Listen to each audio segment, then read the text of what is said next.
Today is pages 66 and 67, and I absolutely love this. And when I remember when I first read it, I couldn't get my brain around it.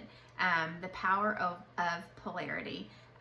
Again, something I had never thought about before, and it seemed like for me, I just kind of wanted people to like me and to get along. But now that I have actually been studying marketing and really looking into these concepts that Russell talks about, I have seen him do it. If you think about Stephen Larson, Stephen Larson, if you don't know who he is, his like motto, and he has t-shirts made that say capitalist pig on it. And so, he'll even say like oink oink. So he is definitely offending some people, but he has a ton of diehard fans. I was just watching a live that Russell Brunson did, and he said, I know I'm going to offend some people with this, but then he went right into talking about God and how he feels like that God is in just different things in our lives. And he took a pretty strong stand and talked about it for like 10 minutes.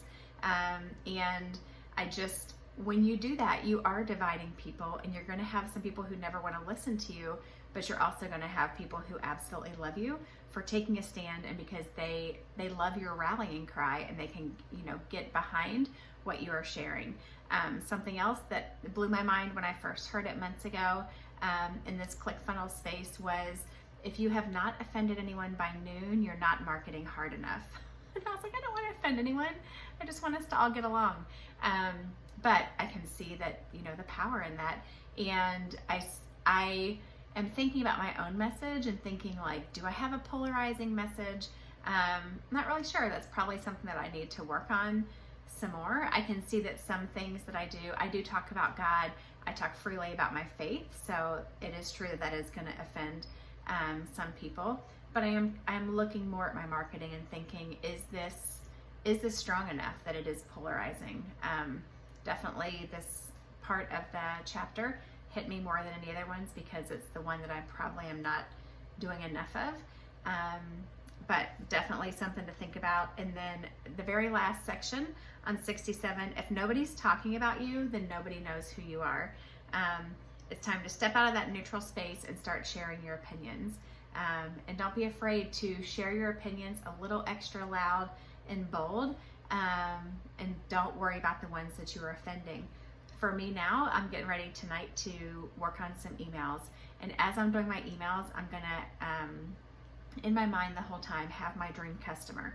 And my dream customer loves the fact that I share my vulnerabilities, that I share the fact that I'm a Christian, things like this.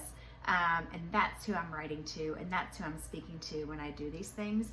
So I need to always be keeping my dream customer in the forefront of my mind, and not worry about the people that I'm going to offend, because those are not my dream customers. You cannot please everyone. You're not going to reach everyone. Even in our keto sisters, we pretty much cut our audience in half by focusing on women and not both genders. So at first I wasn't sure if that was a good idea, but the more that I've researched, the more that I realize that is really good to kind of draw a line in the sand and divide and really separate who our dream customers are.